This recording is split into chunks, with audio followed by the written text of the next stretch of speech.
Hi, well, good morning, everyone. I hope that you can hear me okay. Thank you for taking the time to join us this morning. My name is Iain Anderson. I'm co-head of investments at Sygnia, and I'm going to be speaking to you this morning about investment strategies for a low return environment. This is actually a follow-on presentation to one that I gave almost exactly a year ago when we started talking about how we were positioning Sygnia's funds for what we saw as a coming and a continuing low return environment. And while we certainly didn't anticipate the crisis that we're currently all living through in terms of the global recession caused by the COVID-19 pandemic, it has accelerated all of the trends and the things that we have been looking at and the strategies that we've been putting into our portfolios. So it'll be very interesting to see how the portfolios have performed subsequently to that. And so I'm going to be speaking this morning about the current environment that we're in, why we think this low return environment is going to be with us for some time, and then take a look at a roadmap in terms of what we can use as a guide as to, for you as a direct investor or as an IFA advising clients, how you can operate and successfully navigate this low return environment. And then we'll take a look at what we have been doing within our portfolios, quite specifically our Sygnia Skeleton Balanced funds, our global range of balanced portfolios, utilizing passive strategies, and how those portfolios have been performing and how we have them positioned for this environment. But before we get to that, very quick advert. Some of you might not be that familiar with who we are at Sygnia. We are the second largest multi-management company in South Africa, 217 billion in assets under management and administration. We are the second largest ETF, exchange traded fund manager in South Africa, listed on the Johannesburg Stock Exchange, and we're the largest international ETF manager in South Africa, and we're quite proud of that. That's our iTrix range of funds, and we believe we're the only company in South Africa that actually manages and administers those ETFs themselves, and that is why we can keep fees as low as we do. Our iTrix S&P 500 ETF has a 10 basis point, that's 0.1% management fee, and a 0.2%, 20 basis points all-in total expense ratio. So we're very passionate, and I'll speak a lot about low fees this morning. We've got 41 billion in passive assets. We're also very passionate about passive investing, and we've got just over 230 staff spread across offices in Cape Town, Johannesburg, Durban, and most recently London. So again, to highlight a lot of the themes that we're going to be speaking about this morning, in terms of this low environment, what are we passionate about? And very clearly, it's low management fees, passive investing in order to achieve those low management fees. And then in terms of the strategies that we're looking at now, it's alternative investment strategies, diverse sources of returns that are uncorrelated to the market, how they fit into your portfolio, and why we feel that that is so important and even more important given what we are all living through at the moment. And then the fourth thing is harnessing volatility. We manage risk in all of our portfolios. Everything we do is about managing risk, managing the volatility. And as we'll see as we go through the presentation today, volatility is increasing in these times, it's not decreasing. So it becomes extremely, extremely important. And it's one of the core components of what we do at Sygnia. And again, any Sygnia presentation wouldn't be complete without this slide. So apologies if you've seen it before, but again, it speaks to the extreme importance of the low management fees and the detrimental effect that management fees can have on your portfolio. And this is taken from a paper produced by National Treasury in 2013 entitled Charges in South African Retirement Funds.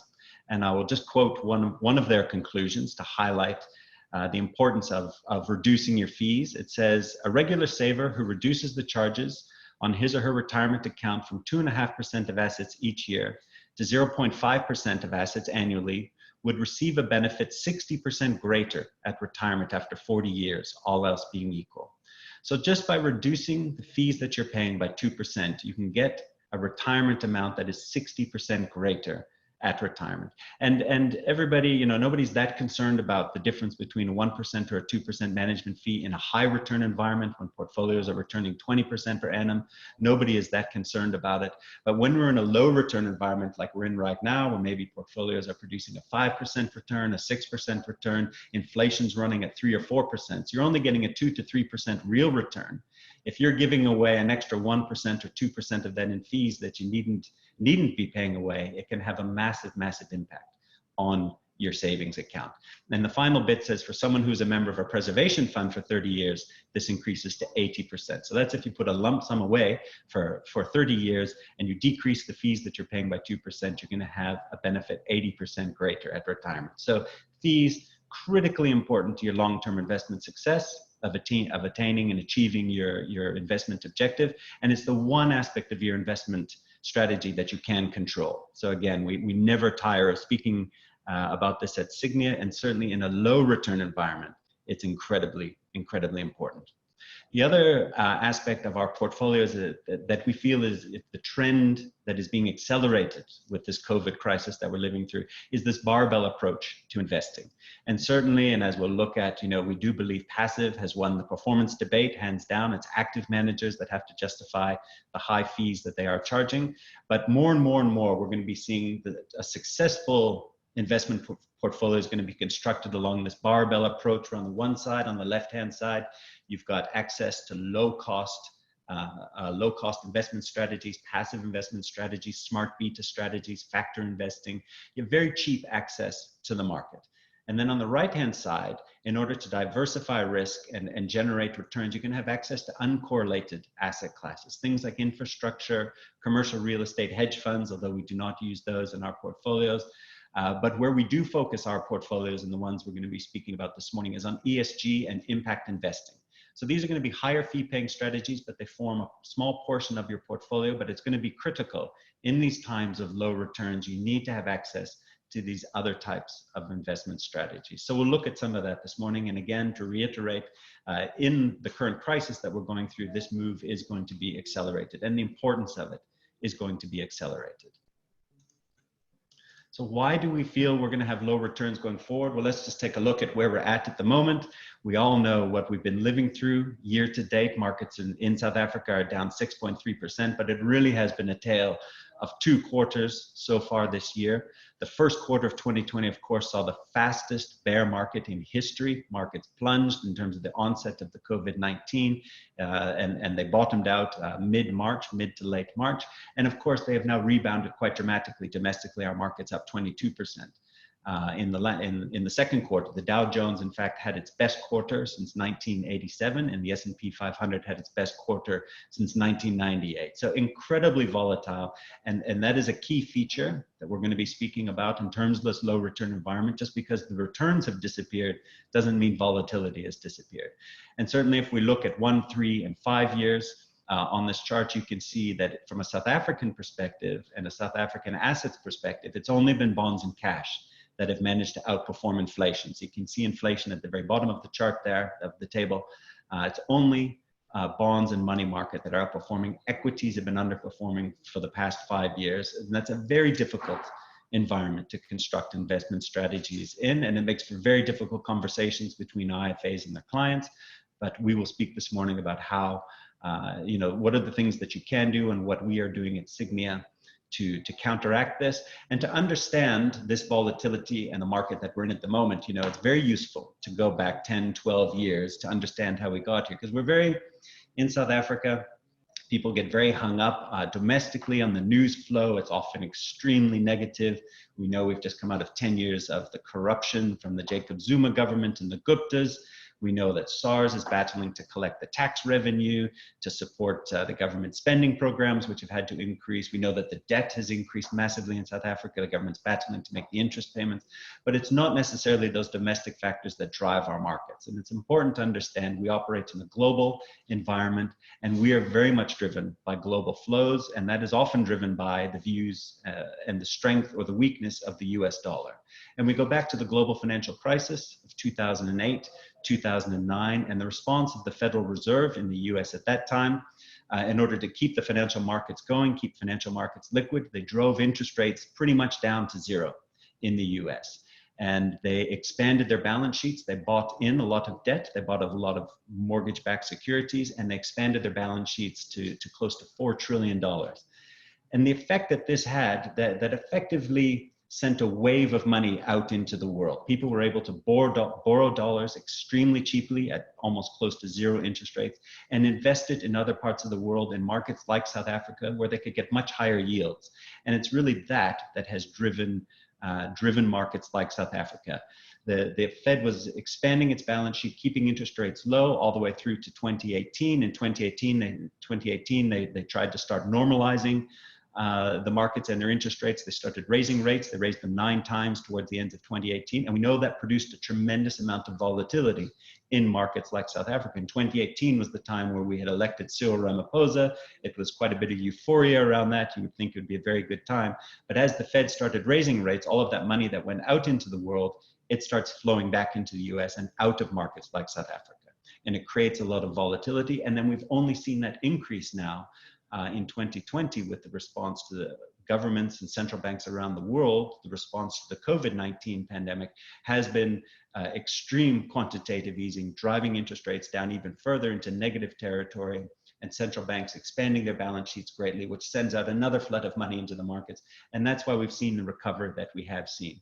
So even though we have a very low real return environment over the longer term, there are times of extreme volatility, and you need to be able to take advantage of that as an investor. So we'll talk about what we do at Sygnia to take advantage of that. And if you need any reminding in terms of how South African markets are driven by the US dollar, you just need to look at this chart. The blue line is the South African equity market in dollars, plotted against the MSCI Emerging Markets Index in dollars. And you can see that we just follow the global flows. What is going on in the world? It's not the South African specific factors that we're way too close to and we understand and we feel quite emotional about that is driving our markets. It is the view of global markets driven by central banks around the world.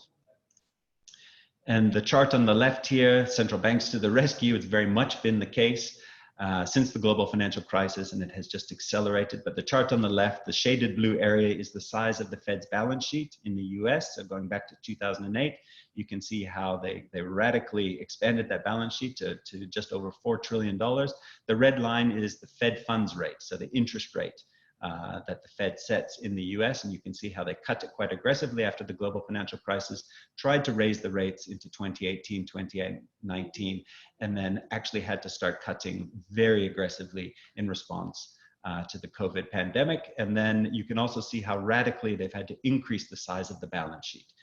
It's upwards of $7 trillion at the moment. So, and really this is what is driving our market. So it's very important to understand this when you're constructing portfolios for your clients, particularly in markets like South Africa. And the table on the right-hand side just shows you the response of central banks around the world. Fed has cut rates almost down to 0, 25 basis points. Japan has rates that are negative, and they've been that way for some time.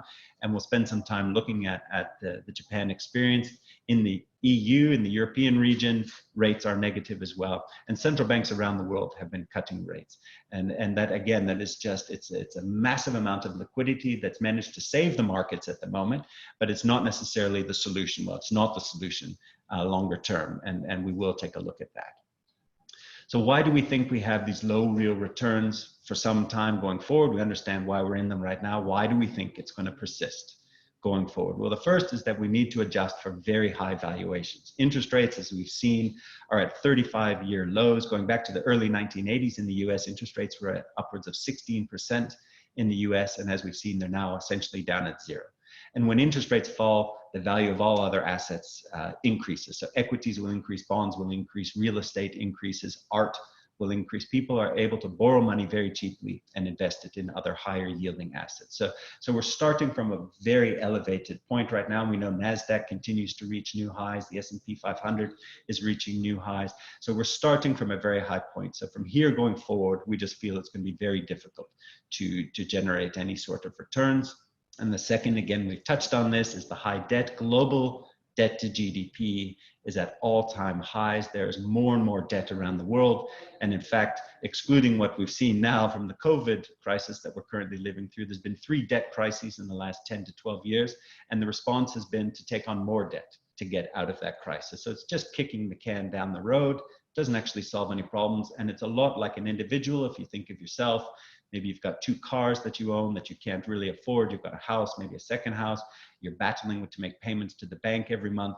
Rather than sorting out your own balance sheet, selling one of the cars, selling a house, buying a less expensive house, and managing those monthly payments, you just go to another bank and borrow more money to pay off the first bank, because interest rates are so low, you can do that. It doesn't get you out of the problem. You're still going to, down the line, have to deal with you spending more money than you're saving at the moment, but you deal with that in the future. It solves the immediate problem, but you have to deal with it in the future. And that's what central banks around the world are doing. They're just kicking the can down the road rather than sorting out the problem right now in terms of too much debt. They're just taking on more debt to get us out of it. And that's what politicians like to see. Politicians need to get reelected every year. So there's very little impetus to actually solve the problems now, but they will have to be dealt with at some point, and that is just going to put a limit on the returns that we're going to see going forward. Of course, the one way you can get out of having too much debt, you can grow your way out of too much debt. And growth, global growth, is simply a function of demographics, your population times productivity. But as we'll see, the demographics around the world are on the decline. So populations are aging. You've got more and more people retired, fewer and fewer people in the workforce actually supporting them. So it's very difficult if you have a declining population to actually keep generating growth. That can be offset if you've got increased productivity, which we do have, but we don't yet know whether it's cyclical or structural. But the productivity gains that we're seeing is not offsetting the decline in the workforce. So we're not getting it. It's going to be very difficult to grow our way out of this debt crisis. Fortunately, there is a roadmap that we can look to, and that is Japan, someone who's been living with this exact conditions for the last 30 years. And if you've listened to me speak before, you've heard me talk about Japanification in terms of low interest rates, low growth, low earnings, low nominal GDP growth. It's something Japan has lived with for the last 30 years, going back to their real estate bubble in the late 1980s, which led to their stock market crash. And it led to what is termed the lost decade in Japan, where for 10 years, equities underperformed bonds and cash. And at the end of that period, in an attempt to start generating growth and generate some inflation, the banks started very aggressively with quantitative easing, buying up a lot of debt in Japan, but it has not worked. As you can see on this chart, the white line is the equity market for the past 30 years. So there's been some growth, but very little growth in the equity market.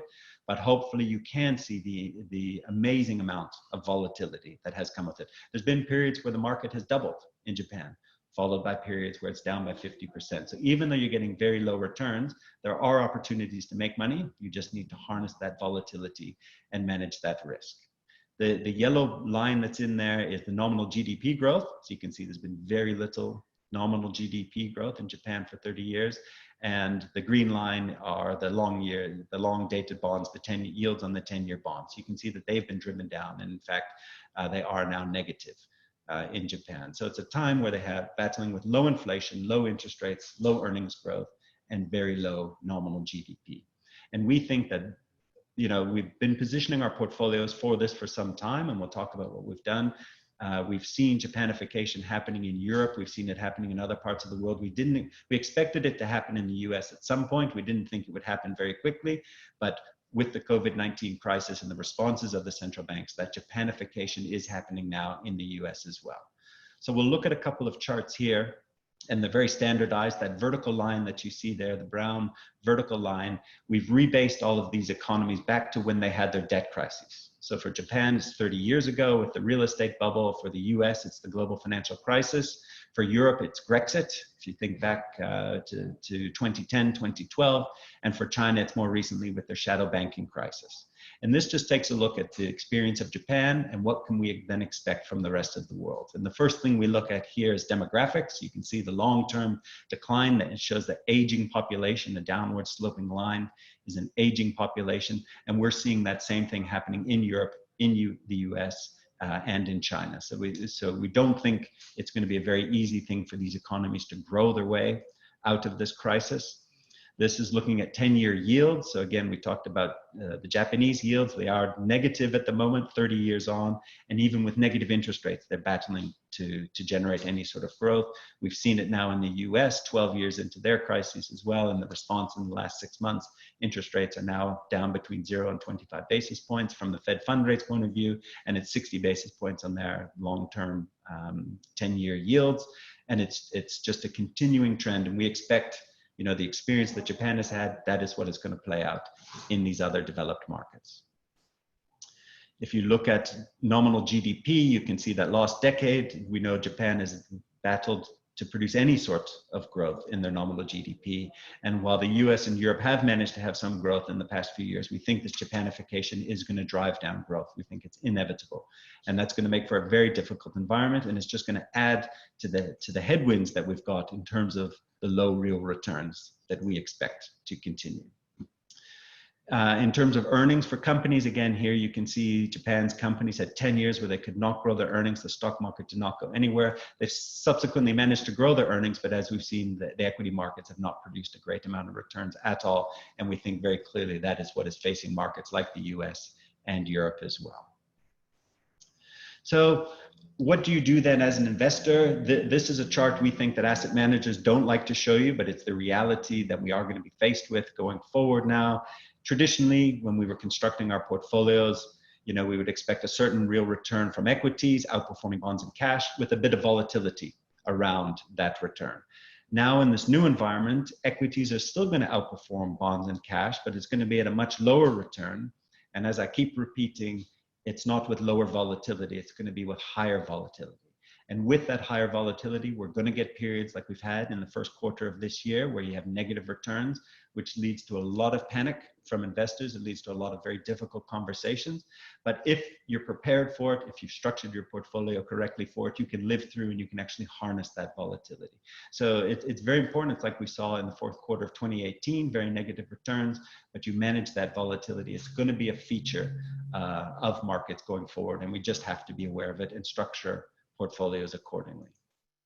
So what can you do as an investor or as an IFA? Well, the most important thing is you set your global balance strategy from a South African perspective, and you stay true to the course. You don't get scared out of the markets.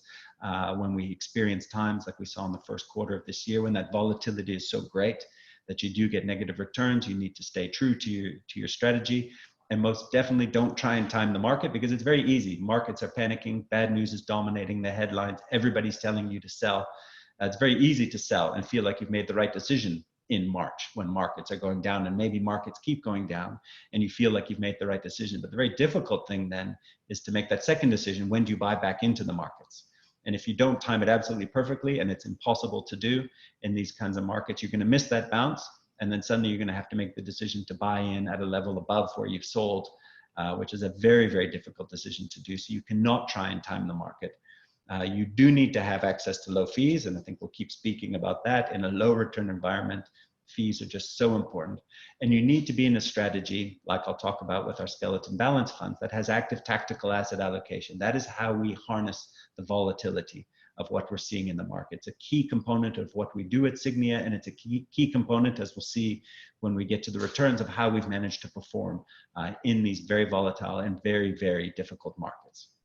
You need to have access to different types of return, such as income, and I'll speak a bit about that. But with interest rates so low, you need to access yields in other parts of the market, and you need diversified sources of return, such as the Fourth Industrial Revolution Fund.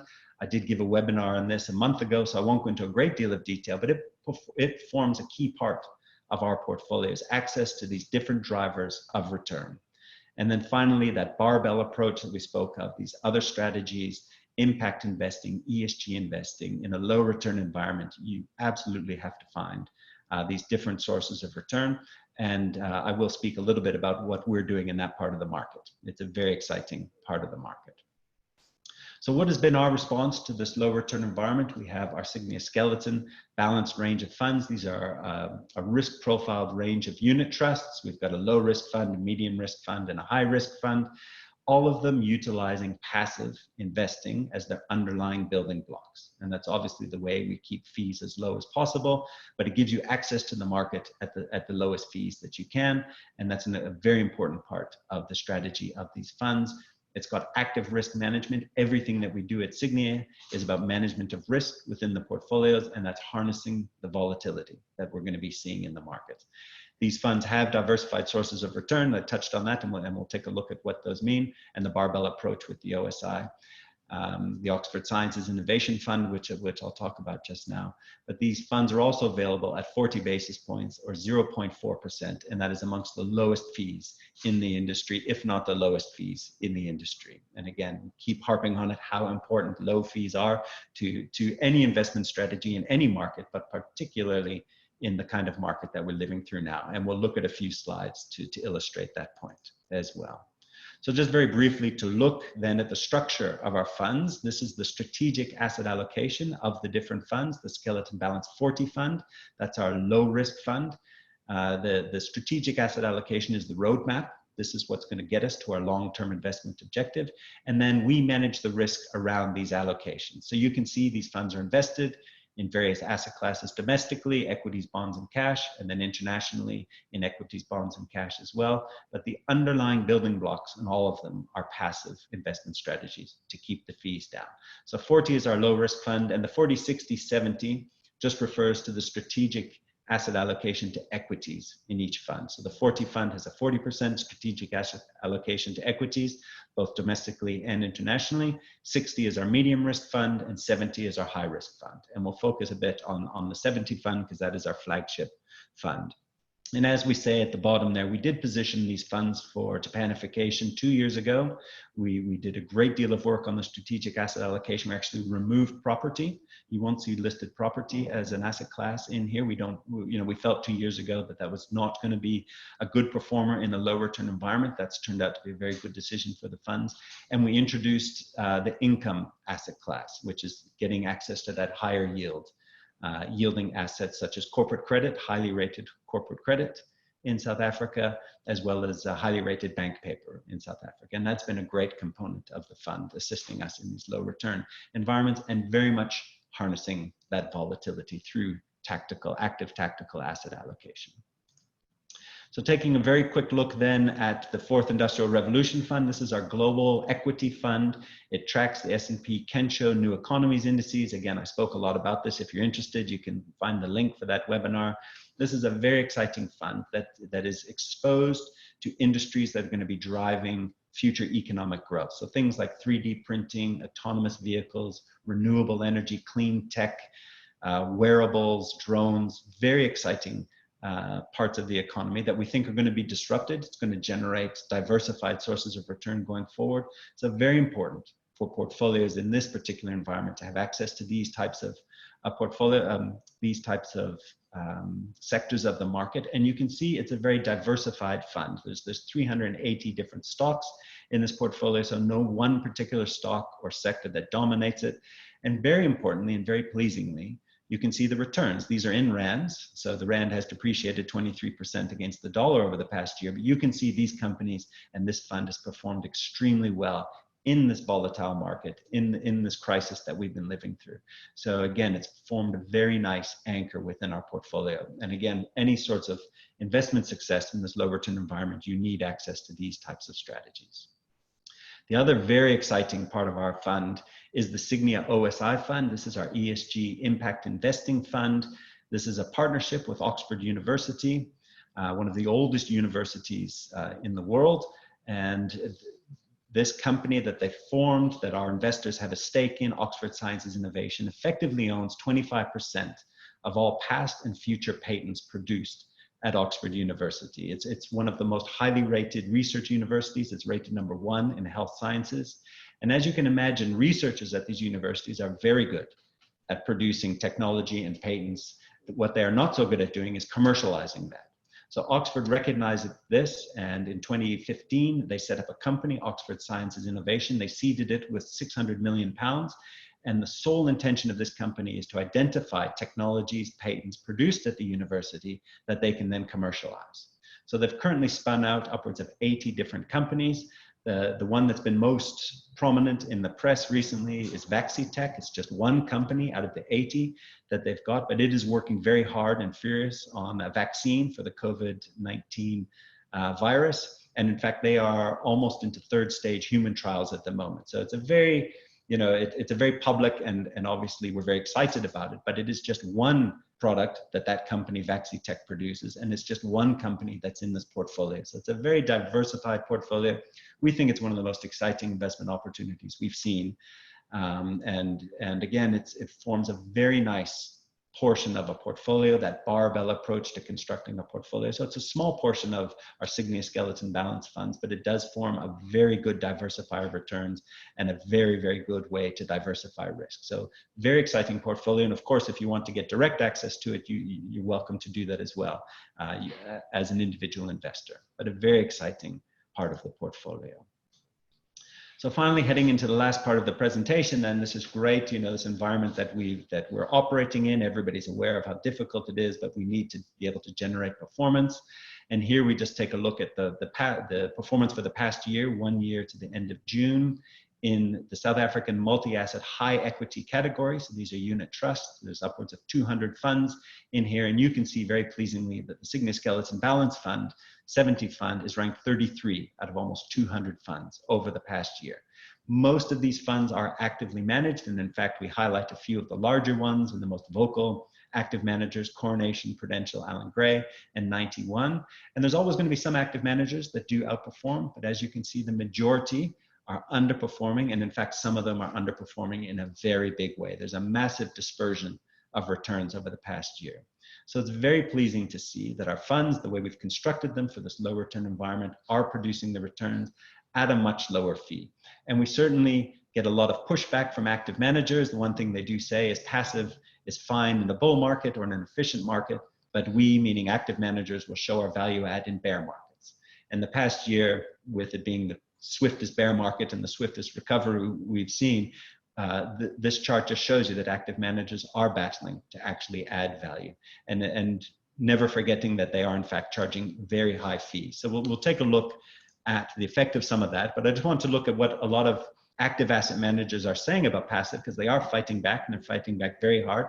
We think passive has won the debate hands down. It's now up to active managers to justify the fees that we're paying. So I'm only going to look at 2 quotes here.